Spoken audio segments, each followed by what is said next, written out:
Welcome back to Good Law, Bad Law. When you look back on our country's history, it's during times of war, during times of a perceived existential threat to our country's very survival, that we see some of the darkest moments in our country from the standpoint of constitutional rights, our civil liberties, and the protections we count on, guaranteed by the Constitution, the ideals of our country. We have been in a state of war, you could say, on terror since the tragic events of 9/11. And my guest today, Richard Abel, who is a professor of law at UCLA Law School in California, has written two fascinating books looking at the role of law and the courts and how well the rule of law has done during this time that we've been living in the war on terror. You want to check this out and listen carefully to this really fascinating conversation. It's sometimes depressing when you think about the ways in which our rights have been compromised and the threats exaggerated, but it's also in the end hopeful when you think about the role of the courts and how the rule of law persists and survives even during the darkest times. Stay tuned for a fascinating conversation.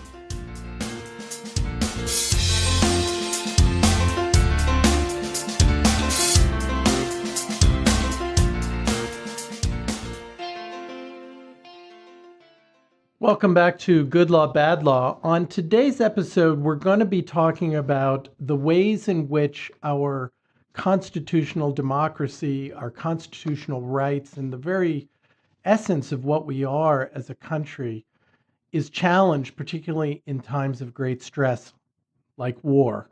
And we've really been in a state of war, in a sense, since September 11th, 2001, since 9/11. And we have seen over these last almost 2 decades major challenges to the rule of law and to our constitutional framework. To help talk about this fascinating and really important topic, I'm joined today by Richard Abel, who is the Michael J. Connell Distinguished Professor of Law Emeritus at the University of California, Los Angeles Law School. So first of all, Richard, thank you so much for being on the program. Thanks for having me. And I know Richard has written a 2-volume book on this topic. The one is called Law's Trials, which is the one that I have been reading over the last several days. What is the other volume called, Richard? The other volume is called Law's Wars. Law's Wars. And we're going to get into some of the history to set the context, and then look specifically at some of the challenges that our country has faced and that the rule of law has faced over the last 20 years. Richard, I wonder if you could start us off by giving us a bit of background on yourself and how you came to collect and write about the many stories, the many examples that are covered in your 2 books. Sure, I'd be glad to do that. So I began teaching law in January 1969. I taught at Yale for 5 years and then at UCLA for the subsequent 35 years. And the way I came to this topic was, like most of these issues, largely a question of accident. So I began as a student of African law. I did research in Kenya in the late 1960s. And in the late 1970s and early 1980s, I became interested in South Africa. And I went to South Africa in 1989 and did 4 field trips there and wrote a book on the role of law and lawyers in the struggle against apartheid. And that book for me was a revelation because it turned out that under extraordinarily unfavorable, inhospitable circumstances, lawyers actually were able to mobilize resources in the courts and vindicate the rights of their clients in powerful ways that made a significant contribution to the struggle against apartheid, which ultimately was triumphant in 1994 with the first South African democratic election. So that's you'll see in a second how that connects. In the end of April 2004, I was driving back from the Grand Canyon. It's a long drive. It's about 8 or 10 hours to Los Angeles. It's a straight shot across the desert. It's very boring. It was a Sunday morning, and of course, you can get NPR any place in the country, which is a great a great benefit. And so I turned it on and listened to a weekend edition. And Cy Hirsch, had just broken the story of Abu Ghraib and was telling the story which he had gotten from the Taguba report about the atrocities that American soldiers and guards had committed against wholly innocent victims who were imprisoned in the Abu Ghraib prison in Iraq. I was very struck by that, as I think everybody was. But I had a personal connection because Cy's my brother-in-law, and I've known him for 50 years, and I remembered when he had broken the My Lai story. And so I put together those two things, my sense of a personal connection with what was happening in the United States at that moment, April, May 2004, with the fact that I had seen what law and lawyers could do in a very inhospitable environment. Let me just emphasize that. South Africa, under apartheid, had no written constitution, no Bill of Rights, no tradition of judicial review. The judiciary had been appointed exclusively by the National Party. Therefore, they were all presumably supporters of apartheid.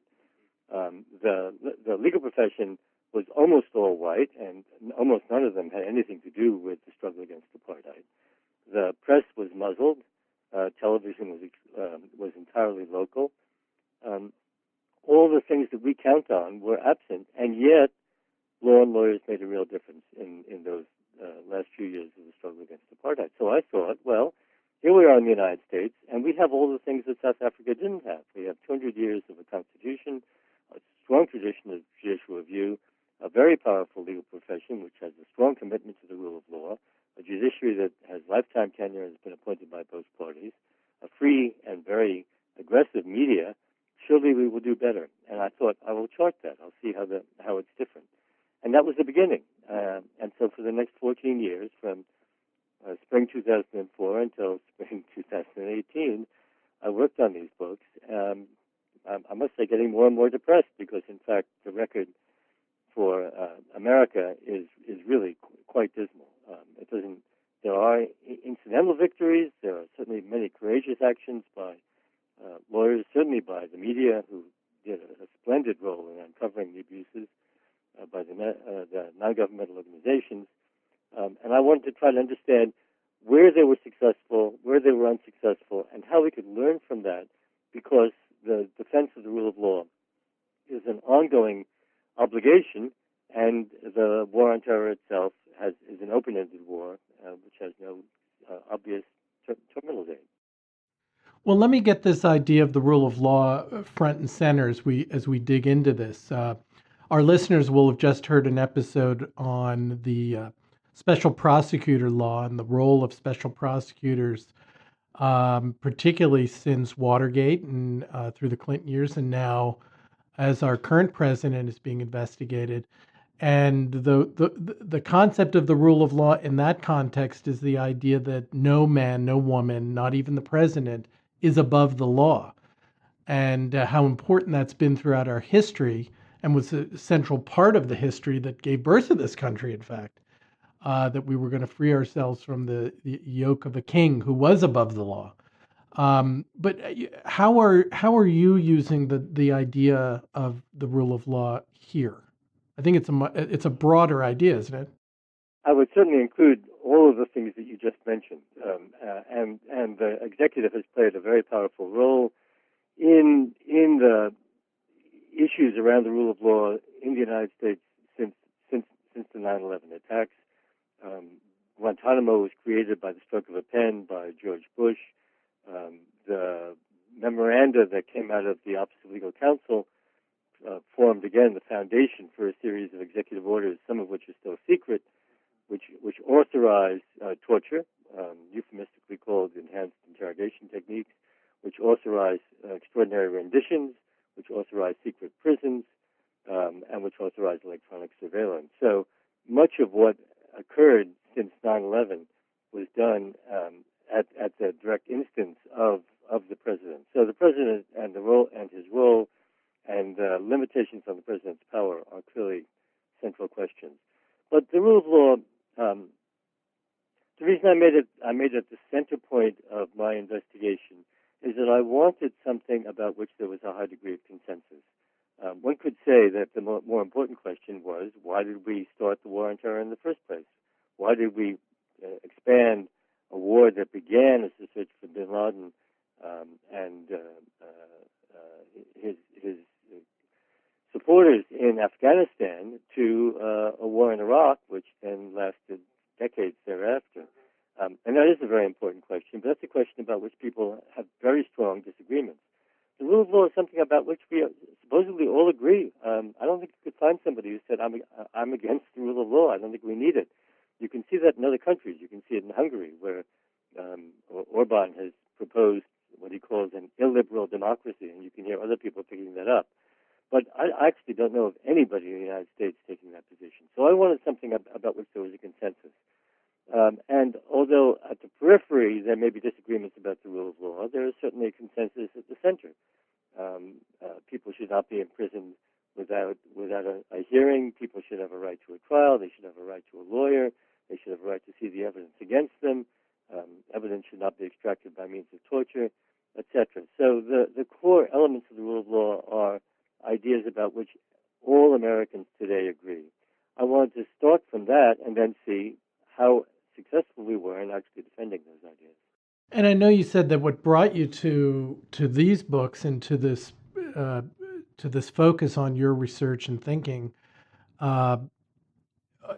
was a subject that was disheartening, if not outright depressing. The more you look at it, and indeed, when you do look back over these 200 plus years of our history, it is often the case, isn't it, that these ideals, these core values, the fundamental constitutional rights that have been so important to us as a country and have defined us in many ways as the country we are. There have been many, many dark moments in our country's history where those rights were upended because of a threat or a perceived threat, really going back to the founding. So maybe we need to, it would be a whole law school course to go through the entirety of that history, but maybe we need to talk about that a little bit and perhaps give some examples of that so people understand that the challenges we're facing now, and many, many people worrying about the vitality of the rule of law under our current president, who declares the press, for instance, enemy of the people, and other things that have happened. Maybe we need to give some of that background so we understand that we have this ideal, but in practice, we have often had some pretty dark moments. Do you want to maybe trace some of that background for us and give us some of those examples? Sure. And let me frame it with a question that I'd like listeners to think about as I go through these examples. And the question is this: in each of the instances of the examples I'm going to give, the rationalization, the justification for suspending the rule of law, for creating what is called a state of exception in which the rule of law doesn't apply, is that the nation was at a moment of crisis in which its very existence was threatened.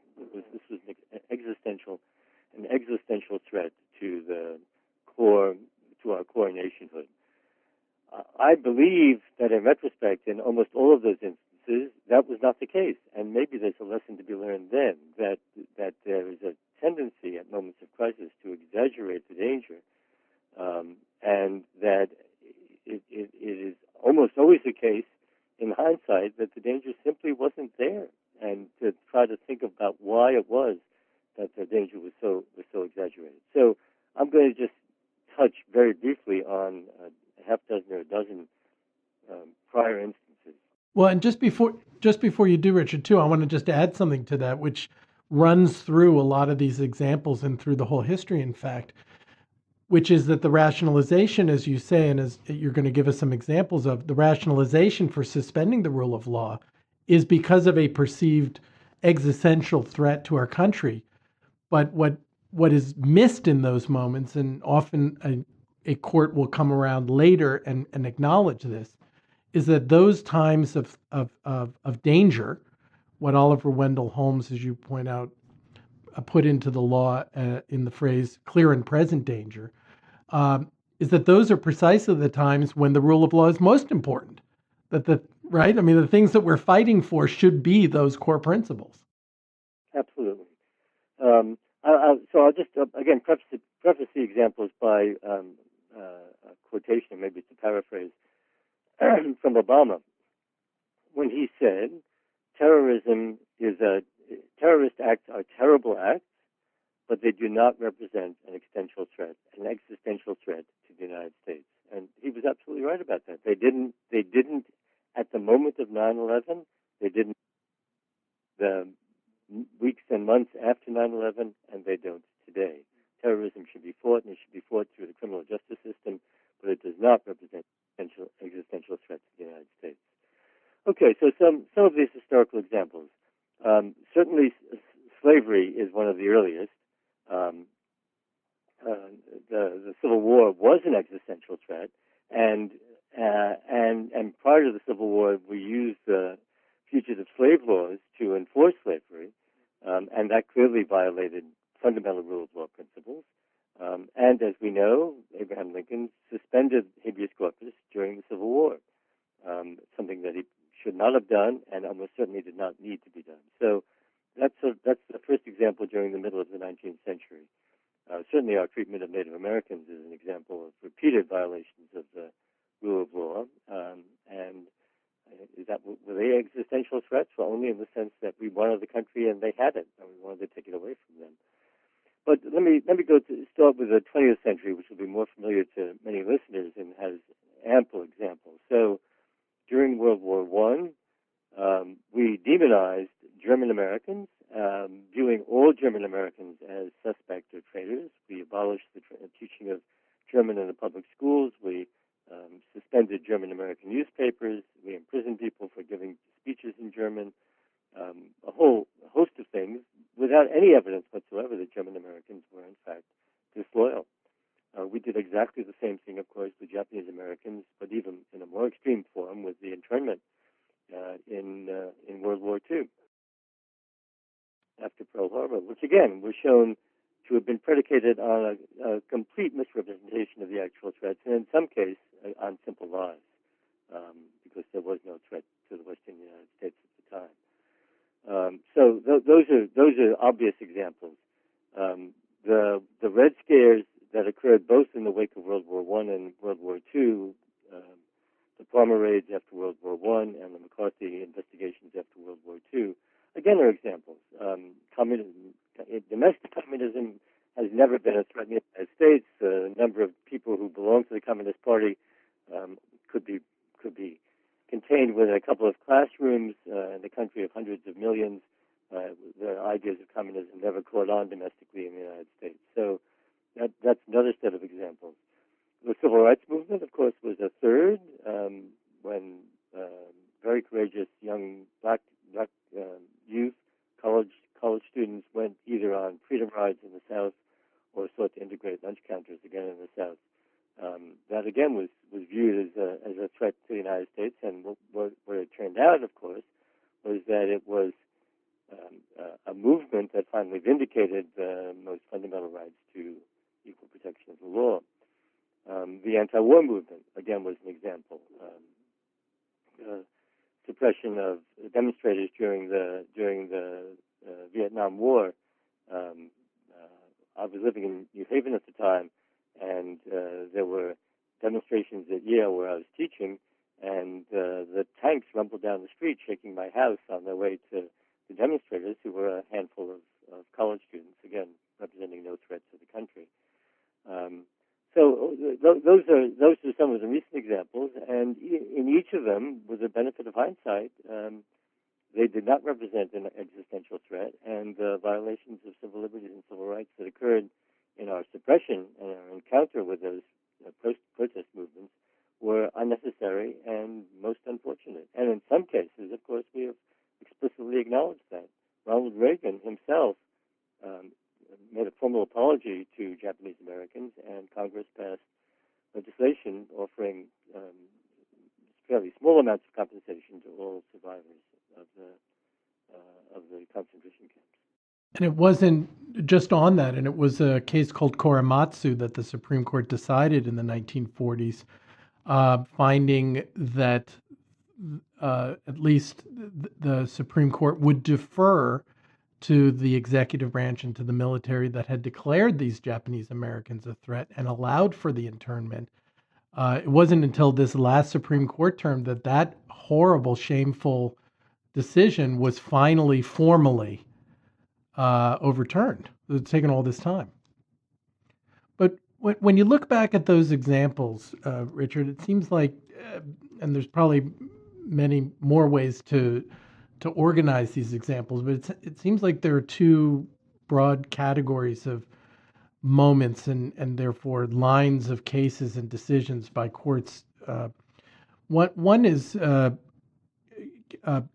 situations where there's a perceived threat from an alien people or what's perceived as an alien people. Slaves in the 19th century, Germans in the time of World War I and World War II, Japanese Americans. And that seems one category. And I guess I want to ask you, is that a fundamental coming to terms with racism in our law and the way our law has been applied?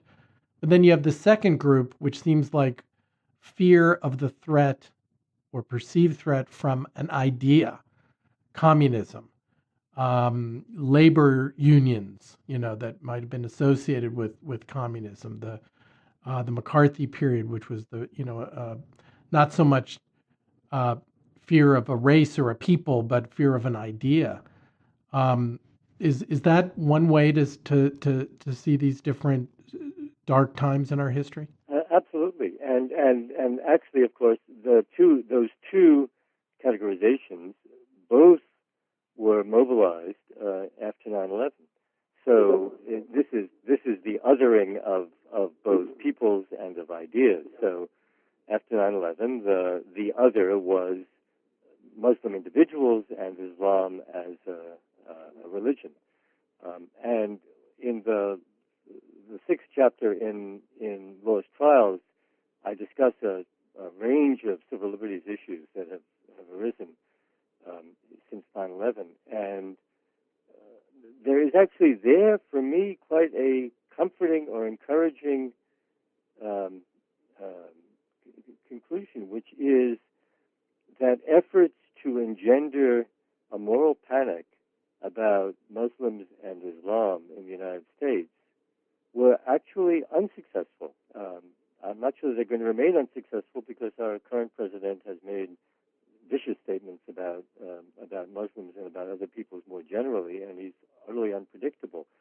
But one of the first things that George W. Bush said, and it's one of the few things that I praise him for, is that we are not at war with Islam. This is not a religious war. He did, unfortunately, also make a reference to a crusade, which has a particular resonance, obviously, with the Muslim world.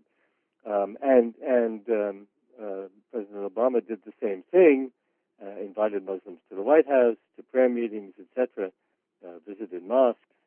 The current president, of course, has not done that.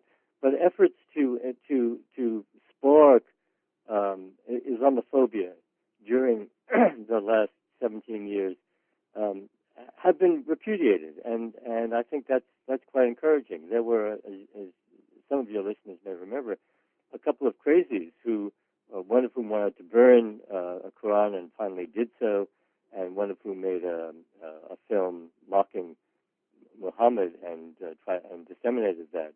And in both instances, the response of the government was absolutely right. On the one hand, you have a free speech right. We're not going to suppress you because that will just valorize and give you the kind of martyrdom that you want.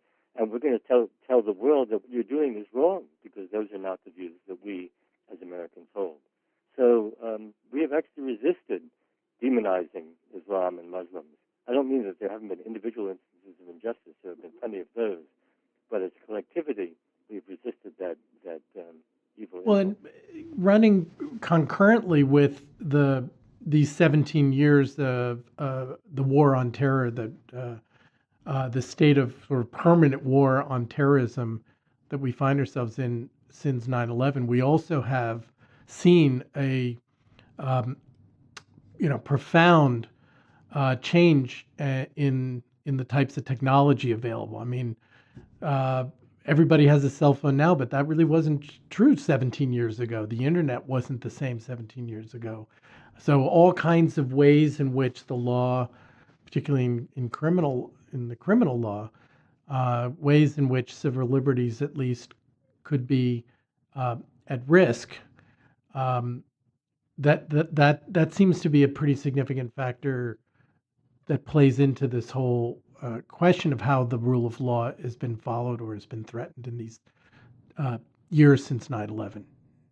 Yeah, I'll say two things about that because I deal with that set of issues in two different ways in the two volumes. Um, First, with respect to privacy, especially as it concerns questions of the internet, social media, cell phone usage, etc. I have a chapter about that in the book Law's Wars about electronic surveillance, because the media, first the media, and then Edward Snowden played a very significant role in alerting the American people to the fact that the National Security Agency was collecting vast amounts of information about them. Almost all of the communications were monitored, kept and recorded, and were analyzed, often analyzed anonymously, but eventually information could be gleaned from those kinds of things. So what I find interesting, disturbing, is that Americans generally seem quite unconcerned about the violations of privacy that they're subject to by virtue of NSA surveillance. On several occasions, the news reappears on the front pages of the newspapers, and people pay attention. That's typically when either there is the events surrounding Edward Snowden's revelations, the fact that he surfaced in Hong Kong and then disappeared from there and surfaced again in Russia. That was very dramatic, and people were very interested in that. And then, of course, the fact that the surveillance often included the private cell phones of heads of state of some of our closest allies, who had to express surprise and anger. But in general, Americans seem quite complacent about the fact that they are being listened to and recorded all the time, and I think that's because that generation that basically lives and breathes on their screens is accustomed to that. They simply assume that that's happening at all times, and they adjust what they are prepared to say accordingly. So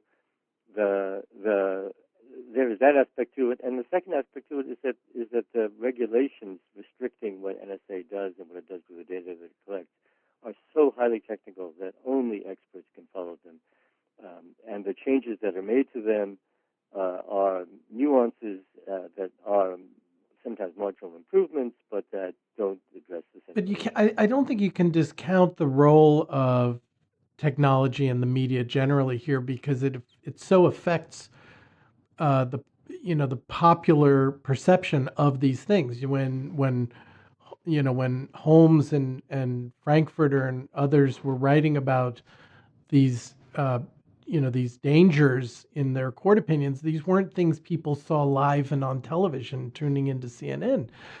But starting with you mentioned Cy Hirsch, who I also knew when I was a journalist in Washington in the 1980s and was a hero as a young investigative reporter.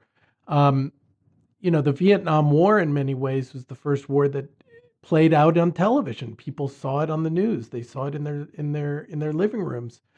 And 9/11 played out minute by minute by minute in front of the entire country, in front of the whole world. So, when you talk, if you're a president, if you're a politician, and you're trying to uh, pursue an agenda and convince people that there is this imminent threat, people buy that. I mean, is it part of the complacency about what might uh, that what might be seen or in fact is a constitutional violation? You might be complacent about that if you've got vivid images of the Twin Towers coming down. And we all remember that. That seems like a pretty powerful threat to our whole way of life. Absolutely. But it is 17 years later, and there's been no major terrorist attack in the United States in the intervening 17 years. In fact, almost all of the people who have been convicted of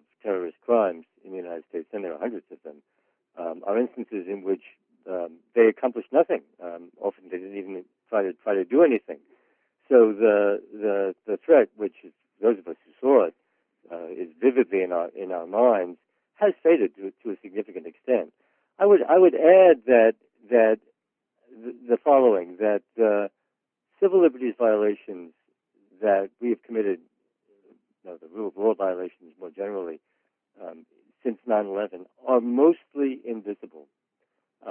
So Abu Ghraib had the enormous impact it had precisely because CBS was able to get the photographs of the abuses, and those photographs had just as much emotional power for many people as the photographs of the towers coming down, because it was gratuitous sexual abuse. I mean, it was just no point to it, and the abusers, the guards in the prison, were obviously enjoying themselves, and they felt that what they were doing was entirely right because they were then sharing the photographs with many other people.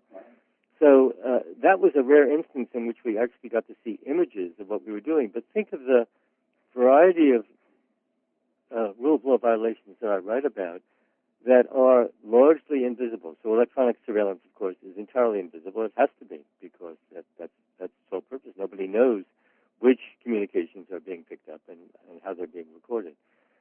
Guantanamo is entirely off limits for photographs. There's no television. There are almost no still photographs. The early footage goes back 15 years now. So we don't know first-hand accounts of Guantanamo, and there are no journalists stationed there. So Carol Rosenberg goes down from the Miami Herald very frequently, but she is the outlier in that respect. We don't really know what's going on in Guantanamo on a day-to-day basis. Mm-hmm. The military commissions themselves are held there, so nobody can see them, and there's no direct recording. Since you've seen the book Lost Trials, I'm very pleased that the cover of Lost Trials is a sketch artist's depiction of a military commission trial. But that's a sketch that nobody who hasn't seen the book has seen because it wasn't otherwise available. So what goes on in Guantanamo is entirely secret. Courts martial are not secret, but there's no record of when they're about to occur or where they're about to occur, and almost no newspaper coverage of most of them. So we know almost nothing about that. So a lot of what has been happening since 9/11 by way of rule of law violations is largely invisible. I'll give one other example. In the immediate aftermath of 9/11, since you brought up the enormous emotional impact of the attack on the Twin Towers and on the Pentagon and the fourth plane in Pennsylvania. In the immediate aftermath of 9/11, the United States detained several hundred people in the greater New York area and elsewhere, but mostly in the greater New York area, who were selected because they were thought to be Muslim. Sometimes they were actually Hispanic, they were dark-skinned, and people couldn't tell the difference. And many of them were found to be out of compliance in their immigration status, so they were held in detention and then eventually deported. During that period of detention, they were badly abused. They had no access to counsel, and in fact, they had no way of getting communications to anybody about who they were or where they were. So we really did attempt to keep secret as much as possible. I'll give one last example, and then let you go on to something else, perhaps. The legal structure for what the government did, and the government always acts within a legal structure, was constructed largely by memos issued by the Office of Legal Counsel of the Department of Justice. The OLC is an unusual entity because, although it's just a group of DOJ lawyers, it has extraordinary authority. OLC opinions for the executive branch have the force of law. Nobody can question them. And they were kept secret. So we didn't know those memos were leaked. Nobody, as far as I know, knows by whom, but they were leaked in the aftermath of Abu Ghraib, and the Washington Post and the New York Times started publishing them in May 2004. But many of them remain secret. They've never been disclosed, and so we don't know what the legal authority is under which the government purports to be operating. Well, and the other trend, and I'm not sure if I'm right in this or not, but tell me, it seems like we're also in an area, perhaps in part because of the perceived threat from terrorists, from these from Al Qaeda, from the, we know the names of these organizations, but we see the same images that look, very scary and do inspire some fear of these training camps, of beheadings. I mean, other things that we've seen, not just the Twin Towers falling. Um, Along the same period of time, it seems that we've seen a greater degree of power invested in the executive branch, because that's the branch that controls the military and can send ops missions to kill bin Laden, and can whether it's Bush or Obama, can drop drones, have drone strikes in far off places. Um, so we have a president, as we record this episode, we have a president who is talking about declaring a state of national emergency over what he calls, the threat at our southern border, and disputed claims that there are terrorists threatening to come across the border. It isn't just about surveilling suspected Muslims who might be carrying out some terroristic threat. It's now invading, in a sense, other areas of our policy, even our domestic policy, in the case of immigration. So, um, what do what do you see in the in the where we are right now, having looked at the war on terror and its impact on the rule of law? What do you see now as perhaps the greatest threats to the rule of law? I'll come to that in a second, but let me come at your recent comments in a slightly different fashion, which is this: the president, and this is true of all three presidents, Bush, Obama, and Trump, arrogate to themselves the power to shape our beliefs about what is and is not a national security threat. So let's start with Bush. Bush, and this is one of the few things with which I agree, felt that after the 9/11 attacks, we clearly had to respond to Al Qaeda. They had attacked us once; they might attack us again, and we had to eliminate that threat. So I actually supported a military intervention in Afghanistan, and had it been limited to pursuing and actually trapping bin Laden and his supporters in the mountains, I would have been very much in favor of that. But then Bush said, no, the real threat is from Iraq. And as far as I can tell, that was simply a desire to vindicate his father's memory for not having continued the attack after the first Iraqi invasion of Kuwait and eliminated Saddam. A wholly unnecessary war that caused, catastrophic damage to Iraqi society, which will never be repaired, put Iraq firmly in the camp of Iran, which was just the opposite of our goal, and cost Americans themselves over $1 trillion. So the definition of what is and is not a national security threat is simply something that the president declares, and we expect him to make such a declaration about our southern border today. But we have no way to evaluate it, and given the fact that it's a little bit like I think it was 1984, in which the government would declare that they were against one country and in favor of another country, and then the next day they would change their minds and they were in favor of the country they had been against, and they were against the country they were in favor of. And you simply had to take that on faith, and that's what the government is expecting us to do.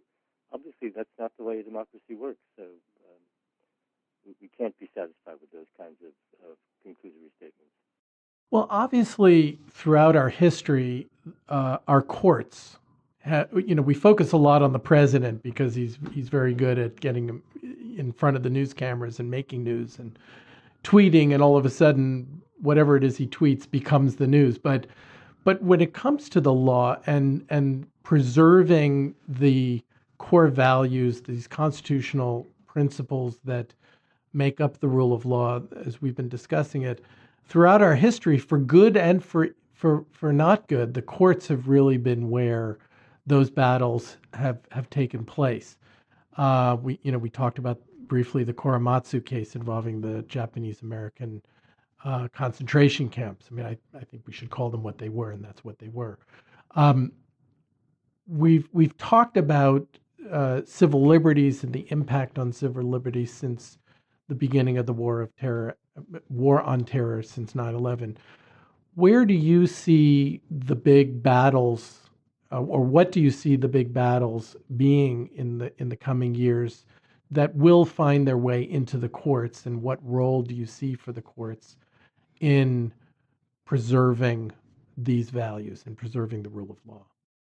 So the book that you've seen, the book Law's Trials, focuses on the courts, and it contains 6 chapters which deal with 6 different kinds of legal proceedings, and they are criminal prosecutions of those accused of terrorist crimes, military commission hearings for the high-value detainees, courts martial for Americans accused of law of war violations, habeas corpus petitions by detainees in Guantanamo, civil damages actions by people who have been victimized either by the war on terror or by terrorism itself, and finally civil liberties cases.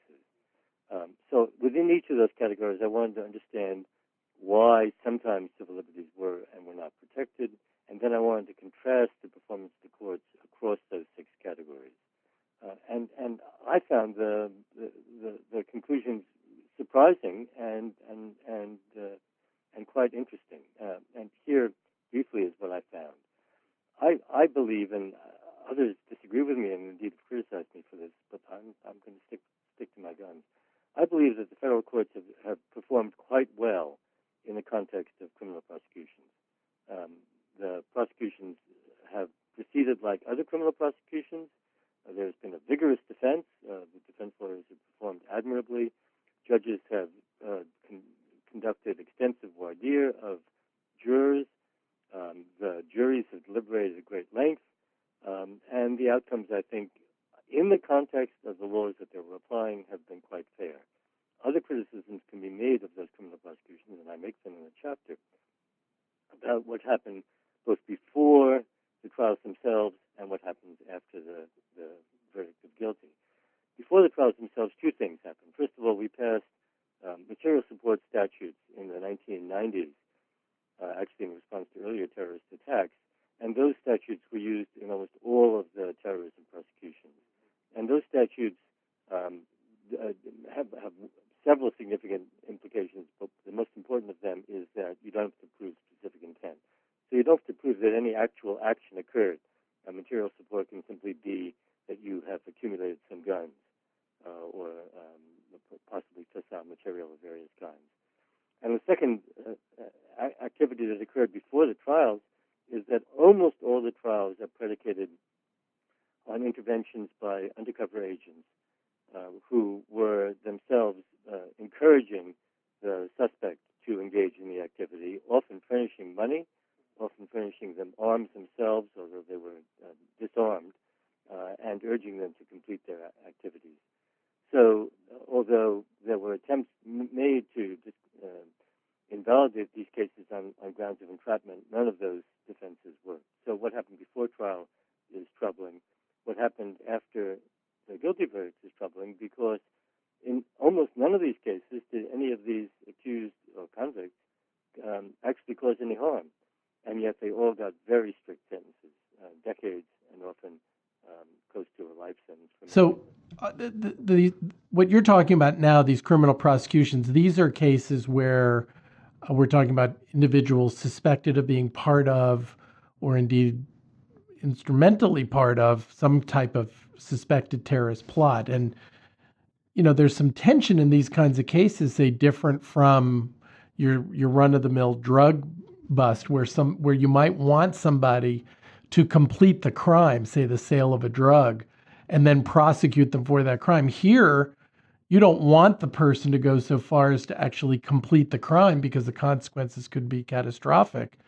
So there is that tension where you need to get these people before they've gone the full distance, but you do know that I assume these sentences must in part be based on the context, that this isn't just a drug sale, this is a terrorist plot, and that's perhaps why the sentences are as lengthy as they are.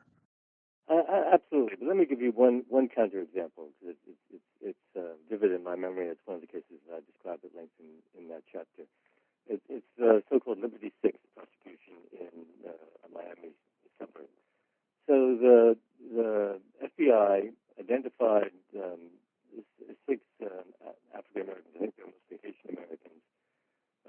very poor, living in a black neighborhood in the outskirts of Miami, who had expressed anti-American sentiments. They went to them and they tried to get them on board to do a variety of acts, and they offered them a lot of money, and these were people who had no money at all. So they actually got them to take photographs of various federal buildings in the greater Miami area, which were going to allegedly be targets of attacks. There never were any attacks. They did swear an oath to bin Laden, although I'm not sure any of them knew who bin Laden was. And these were people with delusions of grandeur. The leader claimed that he had great expertise because he had a plot himself to bring down the Sears Tower in Chicago. And he was going to do that because in the explosion it was also going to free all the prisoners in the local jail, and then they would be part of an uprising, and they would take over America. And he could do all of this because he knew how to bring down the Sears Tower, because he had delivered packages there as a FedEx employee. That's the kind of person whom we involved in so-called terrorist activities and have imprisoned for the rest of their lives. They would have done nothing. They never would have been involved in any of this had an undercover agent not approached them in the first place. So that's not true for all of them. There were people who had their own plots and thank God, they were stopped. But they were the minority. Most of these people were basically harmless. Well, and as you've said, and that's a great example from that one case, looking back through the historical periods that we've talked about a little bit, and the whole history of the war on terror, there has been a tendency to great exaggeration of these threats, and that's as we talked about earlier, that's why the rule of law is so important to be a steadying force through these times. I know you said when you embarked on this project that you found it very disheartening, particularly looking back at some of these very dark times in our history, having gone through the labors of pulling all this together and now having looked at it as extensively as you have.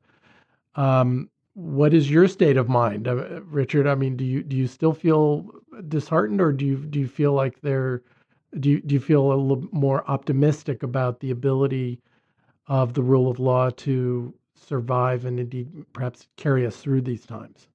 It's a core question, and I'm not going to give you an unambiguous answer to it. On the one hand, the federal judiciary has done yeoman's work since the Trump administration took office in asserting the rule of law. They do so repeatedly, and they block his clearly illegal initiatives. If, in fact, he declares a federal emergency and sends the military to build the wall along the Mexican border, as he is threatening to do today, I have every expectation that judges will, in fact, hear cases challenging that, and I hope they will come to the conclusion that he lacks the legal authority to do so. So the judiciary in the Trump era has been a bulwark for the rule of law. Beyond that, I would say, as I put in the concluding chapter in my in Law's Trials, it does seem to me that it takes up to a generation and sometimes even longer for us to come to terms with these kinds of acts. And there can be a cumulative effect here. The Me Too movement for me is enormously encouraging, because I think it has shown people that by complaining and repeatedly complaining and taking the chance that you will not be heard, eventually society will come around and will begin to listen. I think the gradual redress of harms by priests in the Catholic Church is the second example of that. So I think there are examples that we can look to, and I think the force of those examples should be what I use them for at the end of the book as a source of encouragement, hope, strength, courage, determination among those who fight to redress injustice. And I conclude the book with the famous quote from Martin Luther King: "The curve of justice is long, but it bends toward the curve of history is long, but it bends towards justice." Wow, and I'm really enjoying the book, and I recommend it to everybody. We'll put links to both volumes of the book. One Law's Trials. That's the one I'm in the middle of reading now. Subtitled "The Performance of Legal Institutions in the U.S. War on Terror," and the companion book "Law's Wars," both by my guest Richard Abel, professor of law emeritus at the University of California, UCLA Law School in California. Richard, thank you so much for sharing the book with me and for sharing your time with us on Good Law, Bad Law today. Thanks for the opportunity to talk about these terribly important